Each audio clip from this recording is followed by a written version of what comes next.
Hello everyone, I hope that you are doing well. This is me Sayyid Shujatullah. Welcome to Iqra IAS Current Affairs channel. Channel को subscribe करिए और hit the bell icon so that जब भी मैं video upload करूंगा आपको notification मिल जाएगा. So guys, this is a very important news announcement. As you all know that Iqra IAS में मेंस 2022 के लिए टेस्ट सीरीज लॉन्च की गई है. You can be a part of it. बहुत अच्छे से स्ट्रक्चर की गई है ये टेस्ट सीरीज. ओके, आप हमारे डायरेक्टर साहब फैसल सर जो भी वीडियो क्रिएट करे हैं, okay, it is there in the Iqra IAS current affair channel पे भी है और मेन चैनल पे भी है. तो वहाँ पे देख सकते हैं उसका स्ट्रक्चर क्या है, फ्रेमवर्क क्या है और आपको क्या दिया जाएगा. एक्सप्लेनेशन वीडियोस है. So all that you can go through and you can be a part of that qualitative learning. उसके ऊपर से आप www.iqraias.com पे जा सकते हैं. वहाँ पे 2022 के लिए 2023 के लिए NCERT courses, GS, PCM courses वो भी लॉन्च किए जा रहे हैं. So you can enrol and be a part of all of us. Okay, and सबसे इम्पोर्टेंट बात है कि मेंस 2022 जो भी आप लिखने वाले हैं तो उसके लिए basically mains current affair oriented होता है. तो जो भी आप न्यूज़पेपर में पढ़ते हैं, एडिटोरियल्स पढ़ते हैं ना, वहाँ से डायरेक्टली पिक किए जाते हैं. सो आप लोग सब जो भी मेंस की तैयारी कर रहे हैं तो ये हमेशा ध्यान में रखिए कि आप एडिटोरियल्स मिस नहीं कर रहे हैं. जो भी आप पढ़ चुके हैं उसको 1 से 10 बार रिवीजन, लाइक 7 से 8 बार रिवीजन करना बहुत ज़रूरी है. और आंसर राइटिंग लिखना आप मत भूलिए. ओके, ये बहुत इंपॉर्टेंट है. ठीक है, राइट. आज हम पढ़ने वाले एनवायरनमेंट रिलेटेड, कल के न्यूज़ में आया था ये एनवायरनमेंट रिलेटेड पुनिटिव स्टेप्स जो कि पनिशमेंट है, पनिशमेंट वाले हैं, जो कि इम्प्रिजनमेंट वाले हैं.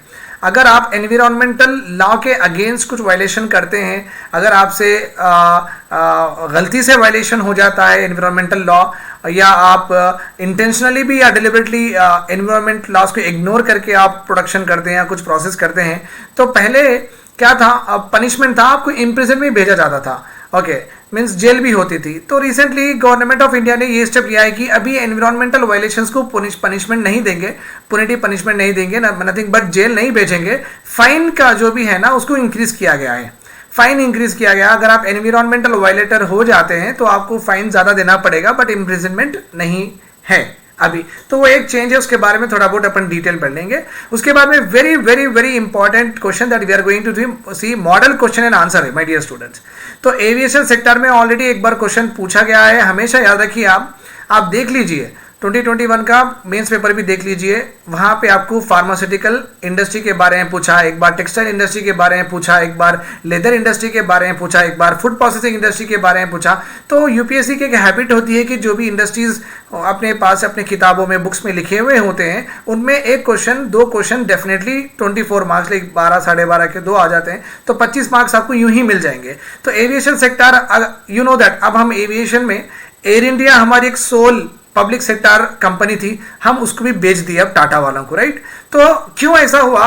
ओके, क्यों इंडियन गवर्नमेंट और या इंडिया की जो एक ही इकलौती एयरलाइन थी उसको भी बेचना पड़ा? क्यों वो सेक्टर में इतना ग्रोथ नहीं देखा जा रहा है और वो सेक्टर क्यों इतना मुश्किलों से जूझ रहा है? तो इसके बारे में हम चैलेंजेस पढ़ेंगे और वे फॉरवर्ड भी पढ़ेंगे. सो ये best model question and answer है. डायरेक्टली आपको कॉपी पेस्ट करना होगा अपने मेंस एग्जामिनेशन के लिए. ऑब्वियस रिमेंबर, इम्प्रोवाइजेशन जरूरी है. मैं कॉपी पेस्ट बोलने का मतलब ये नहीं कि एग्जैक्टली आप लिखो. आई ऑलवेज से दैट कि जो भी डेटा है, चैलेंजेस है, वे फॉरवर्ड है, वो परफेक्ट है. अगर आप उसमें कुछ इम्प्रोवाइजेशन करते हैं, कंसाइज करते हैं और अच्छी तरीके से लिख सकते हैं तो इट्स ऑल वेलकम. बट इतना तो जो भी हम दे रहे हैं वो तो लिखना बहुत जरूरी है. ठीक है, fine. Let us go ahead. देखो यहाँ पे क्लियरली मेंशन किया गया है, central government has soften punitive steps in environment cases. Punitive का मतलब है जेल नहीं भेजेंगे. पहले भेजते थे, अगर कोई एनवायरमेंटल लॉज वायलेट करते थे उनको जेल भेजते थे. अभी ये जो environmental violators, they have become what, provisions have become decriminalise. अभी वो क्राइम नहीं माना जाएगा, सिर्फ आपको एक सिविल केस माना जाएगा जिससे आपको फाइन भरना होगा. That's all about it. तो यही है ये पर्टिकुलर इमेज में. ठीक है, फाइन. तो देखिए यहाँ पे अगर कुछ ग्रेव वायलेशन हो जाता है एनवायरमेंटल में, जैसे कि आप इंजुरी हो जाती है, बहुत बड़ी डिसेबिलिटी हो जाती है, किसी की जान चली जाती है, तब आपको इम्प्रिजनमेंट, ऐसा कुछ जेल वेल होगी. अदरवाइज नहीं होगी. नॉर्मली अभी जो न्यू रूल्स के हिसाब से आपको फाइन बढ़ा दिया गया है. 5 to 500 टाइम्स ग्रेटर है. आप ओके, 100 रुपये बन रहे तो 500 तक भी है. 100 रुपये का 500 भी हो सकता है या 100 रुपये का 5 करोड़ भी हो सकता. मैक्सिमम दे दिए हैं यहाँ पे. Okay, the penalty could extend anywhere from what 5 lakh to 5 crore. Fine. So this is all about the new recommendations, or you can say that new initiatives taken by the government. अभी हम पढ़ते हैं aviation sector के बारे में. आप यहाँ पे देखिए एडिटोरियल में बहुत अच्छी तरीके से ये लिखा गया है. जब 4 डिकेड पहले, 40 साल पहले हमारे पास सिर्फ 2 चैनल थे, दूरदर्शन 1, दूरदर्शन 2, और कोई अगर एक चैनल पे ऐड आ रहा तो कोई और चैनल देखते थे, एक्सेट्रा एक्सेट्रा. हम करते थे, बोर हो गए तो स्विच करते थे channel. Okay, then 2 car company थी. एक मैन्युफैक्चर करती थी, एम्बेसडर वाले मैन्युफैक्चर करते थे, फियाट वाले मैन्युफैक्चर करते थे. 2 मोटरसाइकिल स्कूटर थे, एक इनफील्ड वाले मैन्युफैक्चर करते थे, जावा वाले मैन्युफैक्चर करते थे. स्कूटर्स में बजाज थी अपने पास. एयरलाइंस में भी 2 ही थे, एयर इंडिया और इंडियन एयरलाइंस 2 ही थे. तो 40 साल पहले हमारा जो इंडस्ट्री था ना, इस तरीके से प्राइवेट प्लेयर इतने ही थे. बट आपको पता ही है 1991 में क्या हुआ. 1991 में एलपीजी रिफॉर्म्स आने के बाद में, उसके बाद में अटल बिहारी वाजपेयी जी ने भी वही फॉलो किया है. उसके बाद में मनमोहन सिंह जी ने भी वही फॉलो किया है. अभी मोदी जी ने भी वही फॉलो किया है. एलपीजी रिफॉर्म्स एक्सटेंड करते जा रहे हैं, इकोनॉमी को और लिबरलाइज कर रहे हैं और प्राइवेटाइज कर रहे हैं और ग्लोबलाइज भी कर रहे हैं. इस वजह से क्या हो रहा है, अभी हमारे पास 500 टेलीविजन चैनल्स आ गए हैं विद इन 40 साल के अंदर. देखिए एक जमाने 2 ही थे, अभी कितने हो गए, 500 है. एक जमाने में 2 ही ऑटोमोबाइल मैन्युफैक्चरर थे जो फियाट एंड एम्बेसडर. अभी कितने 20 ऑटोमोबाइल मैन्युफैक्चरर अपनी कंट्री में काम कर रहे हैं. 15 टू व्हीलर के कंपनीज हमारे पास काम कर रहे हैं. और फार्मास्यूटिकल कंपनीज, अब पूछो मत, ये तो इतने आगे हैं अपने कंट्री में. फार्मास्यूटिकल के प्लिथोरा मीन्स न्यूमरस आ गए हैं. तो 40 साल में कितना डिफरेंट हो गया है. कंपनियां बढ़ते गई हैं, जो भी सेक्टर की कंपनी बढ़ती गई है. ठीक है, 2 व्हीलर बढ़ा है, 4 व्हीलर बढ़ा है, फार्मास्यूटिकल बढ़ा है, टीवी चैनल्स बढ़ा है, फाइनेंशियल सर्विसेज बढ़े हैं. बट ऐसा क्या हुआ, क्योंकि एयरलाइंस नहीं बढ़े हैं, जितने हैं उतने ही रह गए, और जो भी थे वो चले जा रहे हैं. स्पेशली एयर इंडिया तो चले ही गई है. तो एविएशन सेक्टर में ऐसा क्या प्रॉब्लम है, जो वो सस्टेन क्यों नहीं कर रही है, वो इतना प्रोडक्शन, इतना एक्सपैंड क्यों नहीं हो रही है. That is what we are going to see. क्योंकि ये जो अभी आपको मैं जो भी डिस्कशन कर रहा है उससे तो ये मालूम हुआ कि हर चीज ग्रो हुई थी. 40 साल पहले जो 2 थे, अभी 40 साल के बाद वो 200 हो गए. तो what about why only there is a stagnation is there with respect to what aviation sector. That is what we are going to learn today. Okay, तो रिफॉर्म्स तो ओपन हुए थे 1991 में.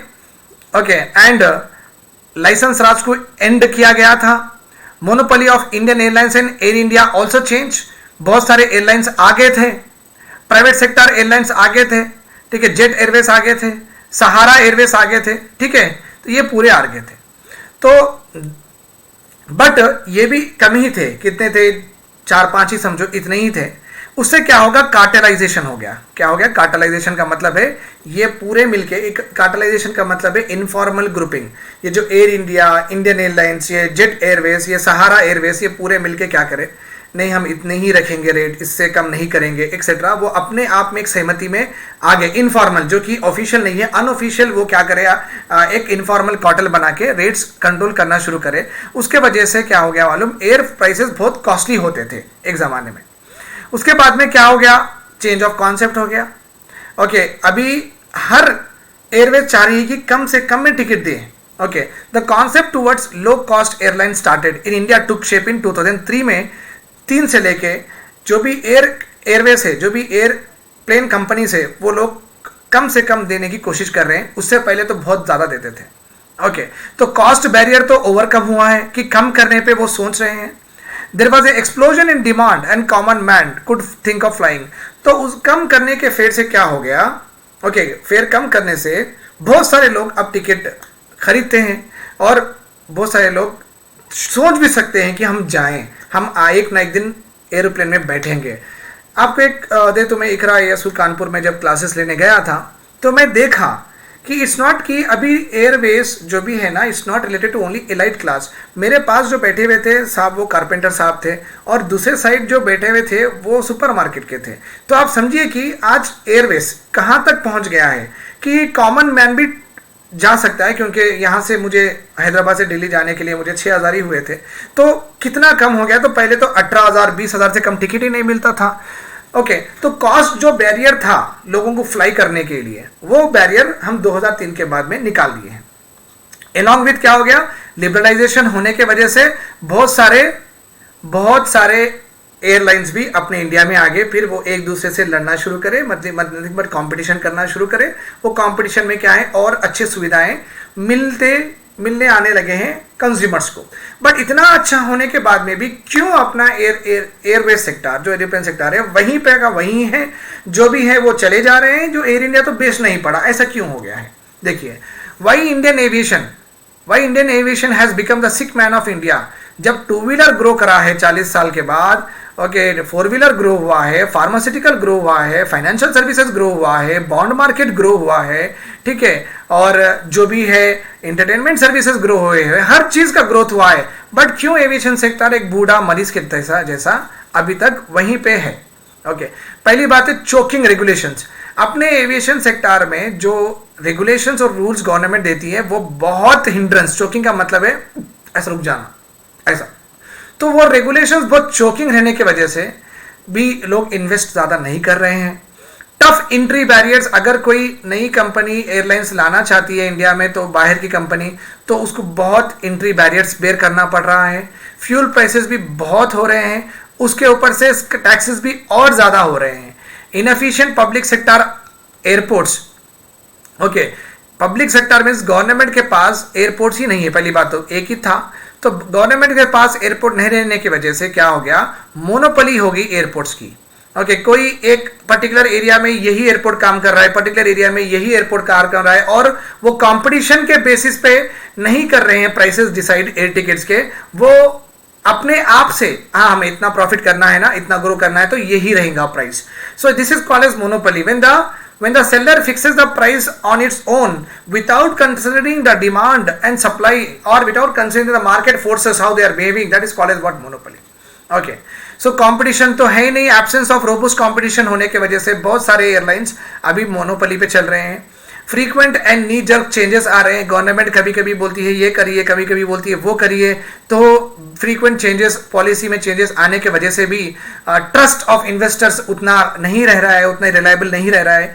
Absence of long term visionary strategy, और government के पास Airways sector को long term में किस तरीके से डेवलप करे, ऐसी कोई स्ट्रैटेजी अभी तक नहीं बनाई है। आपको पता ही हो गया कि चलो बायोडाइवर्सिटी, बायोटेक्नोलॉजी प्रमोट करने के लिए गवर्नमेंट के पास नेशनल बायोटेक्नोलॉजी विजन है 2020 का, नेशनल मैन्युफैक्चरिंग पॉलिसी है 2011 के लिए, राइट और रॉन्ग। तो हर एक के लिए गवर्नमेंट के पास एक प्रॉपर डॉक्यूमेंट है 10-10 साल, 15-15 साल का। एविएशन का एक ऐसा सेक्टर है जहां पे गवर्नमेंट की कोई पॉलिसी नहीं चल रही है, ओके, स्ट्रैटेजिक पॉलिसी नहीं है अभी।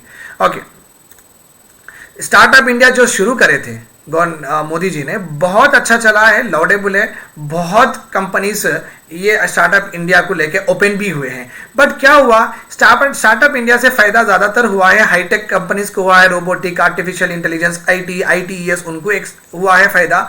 Okay, conventional many conventional businesses को नहीं हुआ है, जो एयरवेज जो सब पुराना है, फूड प्रोसेसिंग जो पुराना है, तो इस तरीके से जो पुराने जो बिजनेसेस है उनको कुछ बेनिफिट नहीं हुआ है स्टार्टअप इंडिया से। जो भी नए नए हाई टेक्नोलॉजी ओरिएंटेड कंपनीज है ना, जो टेक्नोलॉजी के बिना काम नहीं कर सकते, they are called as high tech companies. Okay, so ये जो स्टार्टअप इंडिया है ना, it is restricted to what, only few sectors.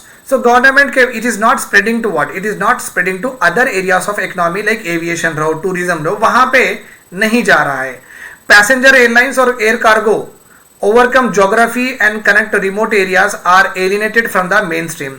अगर अच्छे से एयरपोर्ट डेवलपमेंट होता था, टेरेन पे भी, हिल पे भी, माउंटेन पे भी हम जा भी सकते थे, उतनी दूर हम टूरिज्म भी कर सकते थे, राइट और रॉन्ग।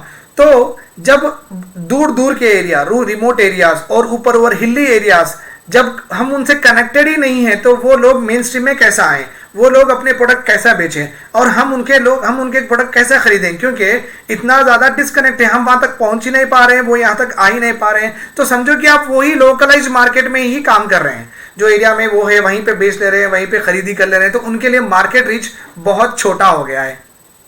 ओके, अगर एविएशन सेक्टर अच्छा होता है, ओके, डीप इन्वेस्टमेंट चाहिए अपने को एविएशन सेक्टर में, सो दैट पीपुल को क्या होगा, एक्सेस टू मार्केट, जो हिली एरियाज में जहां पे कनेक्टिविटी नहीं है, वो एयरप्लेन में उनका माल रख के हैदराबाद में आके बेच सकते हैं। It will also promote tourism, और एविएशन और टूरिज्म दोनों साथ में जाते हैं। ये दो भी सेक्टर ऐसे हैं जहां पे आपको लार्ज एम्प्लॉयमेंट भी जनरेट होता है। लार्ज जनरेट होता है एम्प्लॉयमेंट, जो कि वेरी इंपॉर्टेंट है अपनी कंट्री को। कल ही मैं न्यूज़ पढ़ रहा था, अनएम्प्लॉयमेंट रेट 7% चले गया है, पहले 5.5% था, अब 7% चले गया है, विच इज़ वेरी बैड। अगर ऐसा रहा तो बहुत बेरोजगारी हो जाएगी अपने कंट्री में। तो अगर वो टूरिज्म एविएशन को अच्छे से प्रमोट करते हैं, एक अच्छी स्ट्रैटेजी लेके आते हैं, जहाँ पे ये स्लाइड में जो भी प्रॉब्लम्स है और ये स्लाइड में जो भी प्रॉब्लम्स है, अगर वो गवर्नमेंट निकालती हैं तो अच्छा खासा अनएम्प्लॉयमेंट निकलेगा, एम्प्लॉयमेंट नथिंग बट बूस्ट होगा, और जो भी पॉवर्टी है वो भी कम होगी। All this would help to remove poverty and unemployment in our country. Okay, एक स्मॉल डेटा है, देखिए ये भी हैरानी की बात है आपके पास। ओके, जस्ट आपके अंडरस्टैंडिंग के लिए डेटा है। चैलेंजेस तो इश्यूज तो हो गए, एविएशन के सेक्टर के इश्यूज ये 2 स्लाइड में थे। This is just for your understanding. हमारे कंट्री में मिनिमम एक साल में 14 करोड़ एयर टिकट्स बिकते हैं। 140 मिलियन बोल तो 14 करोड़ एयर टिकट्स बिकते हैं। बट इसका मतलब नहीं है कि इतने लोग ट्रैवल कर रहे हैं। बेसिकली ट्रैवल कर रहे हैं सिर्फ 35 million to 40 million frequent flyer से। कितने हैं? 35। ये 140 मिलियन टिकट जो बिके हैं, ये सिर्फ they are contributing what 35 million ही जा रहे हैं। ओके, तो 140 मिलियन टिकट्स बिके, इसका मतलब ये नहीं कि 140 मिलियंस जा रहे हैं, आ रहे हैं, सब एक्सेस कर रहे हैं। जो 35 मिलियन है वही जा रहे हैं, आ रहे हैं, वही यूज कर रहे हैं। तो अभी तक ये पूरे कंट्री में हर एक तक अभी ये एक्सेसिबल और एफोर्डेबल नहीं हुई है। It translate to less than 4% of the population. कितना पॉपुलेशन जा रहा है एयर ट्रैवल से? सिर्फ 4% पॉपुलेशन एयर ट्रैवल से जा रहा है। Who can afford what air travel, placing India among the some of the poor African countries. ये जो 4% पॉपुलेशन जो एयर ट्रैवल में जा रहा है ना, ये इतना छोटा फिगर है, ये अफ्रीकन कंट्रीज से हमें को कंपेयर करने के लायक रखा है। Okay, whereas Brazil, Malaysia, Indonesia and China, which are also developing countries, they are way ahead of India. जो मेगा एयरपोर्ट्स है, जैसा कि हमारा राजीव गांधी एयरपोर्ट है हैदराबाद में, जैसा कि आपके पास दिल्ली एयरपोर्ट है, उसके बाद में मुंबई में एयरपोर्ट है, ये जो बड़े बड़े एरियाज है ना, they are impossible, they will never connect rural and small towns from large metros. ये जाते ही नहीं हैं, ये बड़े बड़े एयरलाइंस, बड़े बड़े एयरपोर्ट्स। ओके, जो भी है ना, ये खाली बड़े बड़े सिटीज को ही जाते हैं, दूर दूर तक अभी तक नहीं जा रहे हैं। उसके लिए गवर्नमेंट ये जो रीजनल को कनेक्ट करना, दूर दूर के एरियाज को कनेक्ट करना, ओके, लास्ट माइल तक अपने पास अब रीच रहना, उसके लिए गवर्नमेंट ऑफ इंडिया ने एक स्कीम लेके आई थी, उड़े देश का आम नागरिक। Okay, nothing but A regional air connectivity scheme थी है, रीजनल एयर कनेक्टिविटी स्कीम।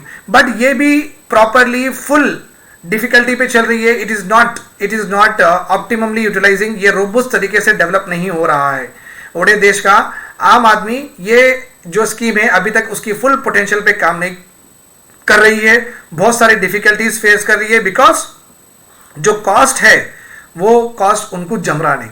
अगर समझो मुझे मनाली से लेके लेह तक एक एयरलाइन कनेक्ट करना है, जो कि ऑब्वियसली आपको पता है, अगर मैं हैदराबाद से मनाली जाना चाहता हूँ, मैं जा ही नहीं सकता, मुझे पहले जाना पड़ेगा दिल्ली, फिर दिल्ली से लेना पड़ेगा मनाली तक, मनाली भी लेना नहीं पड़ेगा, मुझे पहले यहाँ से जाना, हैदराबाद से दिल्ली जाना पड़ेगा, दिल्ली से मैं देहरादून जाऊँ, देहरादून से मैं बस में ही जाना पड़ेगा मुझे, या ट्रेन में ही जाना पड़ेगा। I will never have a direct flight to Dehradun, तो है ही नहीं आज के तारीख में ही।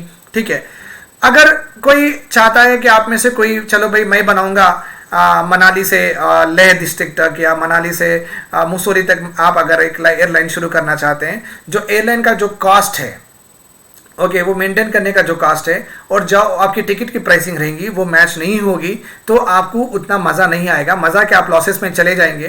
क्योंकि अगर मुझे जाना है मुसौरी टू देहरादून टू मुसौरी, अगर मुझे जाना है तो बेसिकली मैं तो बस से जाऊंगा 600-700 रुपये में, बट आप लगाएंगे 4-5 हज़ार रुपये, तो मेरे लिए एफोर्डेबल क्या है? चलो भाई 6-7 घंटे की जर्नी ही कर लो मैं, इंस्टेड ऑफ 2 घंटे की जर्नी।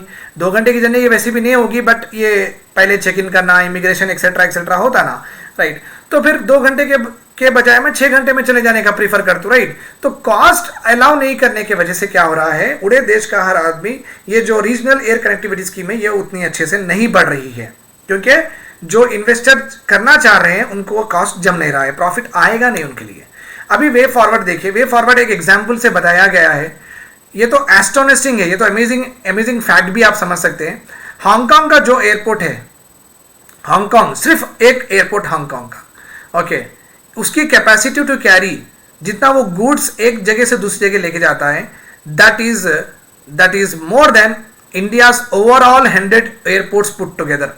जो इंडिया के 100 एयरपोर्ट्स जो गुड्स एक जगह से दूसरी जगह लेके जाते हैं, हांगकांग का एक एयरपोर्ट करता है वो। ओके, तो यही बोल रहे हैं कि वहाँ पे क्या है, हांगकांग का जो एयरपोर्ट है ना, वहाँ पे बसेस कनेक्टेड है वो रीजन को, रेल कनेक्टेड है वो रीजन को, शिप कनेक्टेड है, बहुत कनेक्टिविटी है because to this airport. That's why अगर एयर कार्गो जो कि एरोप्लेन से अगर हम गुड्स वन प्लेस से अनदर प्लेस भेजते हैं, एयर कार्गो इंटीग्रेट करते हैं with road, rail and port support देते हैं, तो हमारी इकोनॉमी को बड़ा सॉलिड बैकबोन मिलेगा। मल्टीलेटरल रिफॉर्म्स लाना चाहिए, एयर कार्गो से लेके, एयरपोर्ट से लेके, एविएशन के फ्यूल टैक्सेस से लेके बहुत लाना पड़ेगा। हमारे पास ये हाईएस्ट इन द वर्ल्ड है। कौन से कंट्री में इतने ज़्यादा टैक्सेस नहीं है एविएशन के ऊपर जितने अपने पास है। तो बेसिकली, और ये एक प्रॉब्लम है, ऊपर से मेंटेनेंस, रिपेयर एंड ओवरऑल ये भी एक प्रॉब्लम है। अगर ये सॉल्व करना है तो कॉम्प्लेक्स टैक्सेस निकालना होगा, कस्टम एंड अदर ड्यूटीज को कम करना होगा, टॉर्चरस रूल्स को निकालना होगा। अगर इस तरीके से हम कोसोप करते हैं तो अपनी इकोनॉमी फॉरवर्ड बढ़ेगी, एविएशन सेक्टर डेवलप होगा। ओके, सिमिलरली देखिए, जो चार्टर बिजनेस है, चार्टर, ये एक दूसरे से जो फैमिली पीपल जाते हैं, जो सेलिब्रिटीज जाते हैं, चार्टर बिजनेस है, ये भी बहुत छोटा हो गया है। ओके, ये स्टैग्नेंट हो गया है, कोई इसको यूज ही नहीं कर रहे हैं। इट इज आयरॉनिक दैट हमारे इंडिया में इतने अच्छे पायलट्स है, टेक्नीशियंस है, ओके, जो कि एरोनॉटिक्स में काम करते हैं, उनको पता है, वो पढ़े लिखे हैं, वो उनके पास ग्रेजुएशन डिग्री से उसके ऊपर, बट उनको जॉब नहीं मिल रहा है। सो चार्टर जो एक छोटा मोटा चार्टर में से 15-20 लोगों का चार्टर होता है, यहाँ से जाना आना जाना, ओके, छोटे छोटे जगहों पे शॉर्ट डिस्टेंस कवर करता है। चार्टर प्लेन्स आप तो सुने ही होंगे। तो हमारे पास अच्छे पायलट्स भी है, टेक्नीशियंस भी है, बट उनको एम्प्लॉयमेंट नहीं मिल रहा है। And finally, Indian aircraft act 1934, aircraft के रूल्स 1937 से जो एयरप्लेन्स के जो भी रूल्स रेगुलेशन चलते हैं, यहाँ पे गवर्नमेंट सिर्फ पीस मिल मॉडिफिकेशन करती है, थोड़े थोड़े छोटे छोटे मॉडिफिकेशंस करती है, अच्छा करने की कोशिश करती है। बट द टोटल इंडिया की जो भी रेगुलेटरी सिस्टम है, ये ना तो अभी तक मॉडर्न टेक्नोलॉजी यूज़ कर रही है, ओके, और उसकी वजह से क्या हो रहा, उनका जो भी रेगुलेटरी बॉडीज़ है, directorate general of civil aviation, ये भी मॉडर्नाइज होना ज़रूरी है, ये वेल स्टाफ्ड होना ज़रूरी है, मोटिवेटेड होना एंड इंसेंटिवाइज, और इंसेंटिव बेस्ड काम करे तो अपनी एविएशन सेक्टर अच्छे से बढ़ेगी। सो मॉडर्न टेक्नोलॉजी नहीं रहने के वजह से क्या हो रहा, लोगों को आके हाथ से आके फिजिकली प्रेजेंट रह के ग्रीवियंस सॉल्व करना पड़ रहा, तो इंक्रीजिंग कॉस्ट हो जा रहा। चलो मैं एयरपोर्ट में कुछ भूल गया, ओके, और मुझे वो रिट्रीव करना है, अब मुझे फिर एयरपोर्ट को जाना पड़ेगा, राइट और रॉन्ग। तो ऐसा नहीं रहना चाहिए कि अगर मैं एक मेल डाल दूं तो वो मुझे प्रॉपरली दे दें उसकी इन्फॉर्मेशन की आपका हमारे पास लगेज है, आप ये टाइम पे आके लेके जाइए। तो अगर इस तरीके का सिस्टम अगर मॉडर्नाइज वे में आप टेक्नोलॉजी इंटीग्रेट करते हैं, आपके पूरे बिजनेस प्रोसेस में इंटीग्रेट करते हैं, ओके, जो भी कंप्लेंट्स है, रिड्रेसेस है, आप ऑनलाइन अगर सॉल्व कर सकते हैं, उससे क्या होगा, कस्टमर को, हमारे जैसे लोगों को वहाँ पे क्या बनेगा, एक कॉन्फिडेंस बनेगा कि चलो भाई एयर ट्रैवल भी ईजी है, कुछ भी गया तो यूँ मिल जाता, लाइक दैट, राइट और रॉन्ग। सो उससे क्या होगा, पैसेंजर की भी ग्रोथ होगी, ultimately passenger will be happy, otherwise ultimately passenger will be happy, otherwise passenger will be very much affected. और उसको फिर से वो जाने पे, फिर वो शमशाबाद एयरपोर्ट, लाइक एयरपोर्ट जाओ, एयरपोर्ट जाने के बाद में, शमशाबाद इसलिए बोला बिकॉज हमारा राजीव गांधी इंटरनेशनल एयरपोर्ट शमशाबाद में है, तो वहाँ पे जाना, जाके फिर वहाँ पे टिकट लेना, फिर वहाँ से बोलना कहाँ पे फॉर्म लिख के देना, तो ये पूरी जो भी है झंझट, ये झंझट से भी कंज्यूमर नहीं बहुत डिमोटिवेट होता है कि भाई एयरप्लेन से जाऊँ या नहीं जाऊँ, अच्छा है बस में रख लूँ, पीछे की डिग्गी में रख लूँ, मेरा सामान मेरे पास रहता, मैं चले जाऊँ। तो ये चीज़ें लाना बहुत ज़रूरी है सो दैट एयरवेज अच्छे से डेवलप हो और अपनी कंट्री को बहुत अच्छा support they. Okay, this answer is a perfect model question and answer. आप इस तरीके से ही लिखेंगे और पॉइंट्स पूरे इंटीग्रेट करेंगे जो भी है। अगर आप कुछ और ज़्यादा लिखना चाहते हैं that is very fine, but यही जो इन्फॉर्मेशन है, कंटेंट जो भी है, that is very very fine, इसमें कुछ फ्लॉज नहीं है, परफेक्ट है। If you take down this, your answer will be done in the examination. Thanks a lot for hearing to me. Have a nice day. Bye bye. Take care.